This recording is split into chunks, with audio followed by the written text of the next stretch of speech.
کیا ہے وہ جو ہے نا یہ بتا سکتا ہے اور یا کوئی ان سے پوچھنے والا ہے؟ بسم اللہ الرحمن الرحیم اور السلام علیکم۔ سب سے پہلی خبر آپ کے سامنے 26ویں آئینی ترمیم کے حوالے سے رکھیں گے۔ 26ویں آئینی ترمیم کس سے متعلق کیس کی سماعت آج سپریم کورٹ میں ہوئی۔ سپریم کورٹ میں اس کیس کی سماعت کے دوران جب لائیو چلی یہ چیزیں تو اس پر جو ہے نا انہوں نے جو ہے نا اسپیکر بند کر دیا تھا کہ باہر تک جو ہے نا آواز نہیں پہنچی۔ یہ مطیع اللہ جان نے اس چیز کو رپورٹ کیا ہے کہ جو سپریم کورٹ نے ان چیز کا آواز بند کی تاکہ باہر تک جو ہے نا جو صحافی ہے ان تک جو ہے نا یہ باتیں نہ پہنچ سکے۔ یاد رہے کہ جب صحافیوں تک یہ باتیں اندرونی باتیں پتہ چلتی تو اس پر ججز کی اور جو یہ کروا رہا ہے ان کی کافی بےزتی ہوتی ہے اس پر، تو اس لیے جو ہے نا ان کا آواز جو ہے نا بند کر دیا گیا ہے۔ یہ رپورٹ کر رہا ہے مطیع اللہ جان۔ اگلی خبر آپ کے سامنے جو رکھتے ہیں وہ عمر ایوب کے رکھتے ہیں۔ کافی دنوں کے منظر عام سے غائب ہونے کے بعد اچانک منظر عام پر آ گئے اور بڑے انکشافات انہوں نے عمر ایوب نے کیے، وہ آپ کے سامنے رکھتا ہوں۔ جو دیگر جو انہوں نے احتجاج کے حوالے سے انہوں نے بات کی ہے، جو مرید کے میں جو قتل عام ہوا اس پر انہوں نے بات کی ہے، وہ اور کتنے جو ہے نا وہاں پہ لاشیں گری ہے وہ اس کے حوالے سے جو ہے نا انہوں نے بات کی، وہ میں آپ کے سامنے رکھ رہا ہوں۔ جب انہوں نے میڈیا سے گفتگو کی اس سے پہلے تو ان پر کیسز چل رہے تھے اور غالباً کہتے تھے کہ وہ بیمار بھی ہے عمر ایوب، تو اس پر جو ہے نا وہ کافی دنوں سے منظر سے غائب تھے، لیکن اب وہ منظر پہ دوبارہ دکھے اور کیمرے کے آگے آ گئے۔ ایک جگہ پریس کانفرنس کرتے ہوئے وہ کہتے ہیں مرید کے میں عوام ایک جو عوام پر ایک اندازے کے مطابق انہوں نے بات کہی، اور اندازہ انہوں نے یہ الفاظ استعمال کیے کہ میں اندازے کے مطابق کہہ رہا ہوں۔ جو مرید کے میں جو سانحہ ہوا اس میں شہادتوں کی تعداد جو میرے حساب سے ہے وہ 750 لوگوں کی شہادتیں اس میں ہوئی ہے۔ یہ انہوں نے کہا ہے کہ ایسا ظلم اور جبر مقبوضہ کشمیر میں بھی نہیں ہوا جیسا مرید کے میں ہوا ہے۔ عمر ایوب کا ہری پور میں انتخابی جلسے سے انہوں نے خطاب کرتے ہوئے یہ باتیں کہی۔ دوسری جانب انہوں نے وزیراعظم شہباز شریف پر بھی کڑی تنقید کرتے ہوئے ان کا کہنا تھا کہ شہباز شریف نے ماڈل ٹاؤن میں کتنے لوگوں کو شہید کیا ہے وہ جو ہے نا یہ بتا سکتا ہے اور یا کوئی ان سے پوچھنے والا ہے۔ 9 مئی کو ہمارے 13 کارکنوں کو شہید کیا اور گولی ماری گئی۔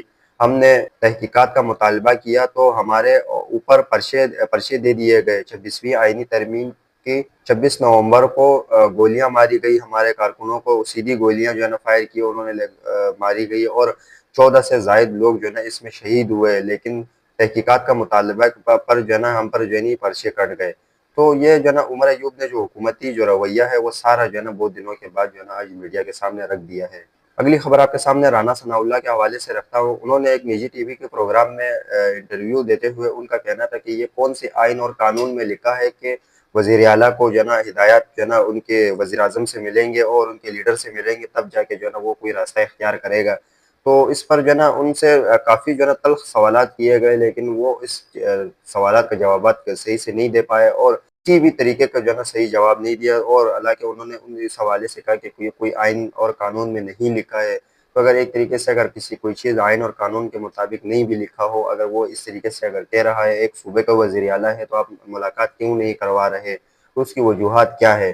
تو اس پر رانا ثناءاللہ نے ایک سیکنڈ کی خاموشی اختیار کی۔ تو یہ رانا ثناءاللہ نے نجی ٹی وی کے پروگرام میں جو ہے نا انہوں نے انٹرویو دیا اور جو سوالوں کا صحیح ٹھیک طریقے سے جوابات نہیں دے پائے عمران خان کے حوالے سے اور سہیل آفریدی کے حوالے سے۔ اگلی خبر آپ کے سامنے جو رکھوں گا وہ شاہد خٹک کے حوالے سے رکھوں گا۔ وہ کہتے ہیں جو انہوں نے بھی جو ہے نا گاڑیوں کے حوالے سے بات کی، جو محسن نقوی نے جو پرانی گاڑیاں دی ہے اس حوالے سے انہوں نے بات کی۔ وہ کہتے ہیں وہ صوبہ جو جس کی پولیس دہشت گردوں کے خلاف فرنٹ لائن پر ہے اور انہیں کو جو ہے نا پرانی اور ان کی تو گاڑیاں جو ہے نا ان کی تو حق ہے کہ ان کو نئی گاڑیاں دی جائے، لیکن حکومت ان کو پرانی گاڑیاں دے رہی ہے۔ یاد رہے کہ میں نے آپ کے سامنے اس جو گاڑیوں کے حوالے سے جو حکومتی تنقید ہے میں نے آپ کے سامنے پچھلے ویڈیو میں رکھا ہے کس طریقے سے طلال چودھری نے جو ہے نا گاڑیوں کے حوالے سے انہوں نے تنقید کی ہے جو خیبر پختونخوا کی حکومت پر۔ اگلی خبر آپ کے سامنے جو فلسطین سے اظہار یکجہتی کے حوالے سے آپ کے سامنے خبر رکھتا چلوں کہ میرے شوہر کا 98 سالہ عمر ہے اور میرے 88 سالہ عمر ہے، اور ہم لوگ حالانکہ شوگر کے مریض بھی ہے لیکن ہم پھر بھی ایک ٹائم کا کھانا کل سے چھوڑا ہوا ہے، کیونکہ فلسطین کے بچے جو ہے نا اس طریقے سے خطرناک صورتحال میں ہے، تو ہم نے اس وجہ سے جو ہے نا ایک دن کا جو ہے نا کھانا ہم نے عہدے چھوڑا ہوا ہے تاکہ فلسطینیوں کے سارے اظہار یکجہتی کر سکے۔ خبریں اور بھی ہے لیکن مجھے یہاں سے اجازت دیجیے گا۔ اللہ کا حامی و ناصر ہو۔ پاکستان زندہ باد۔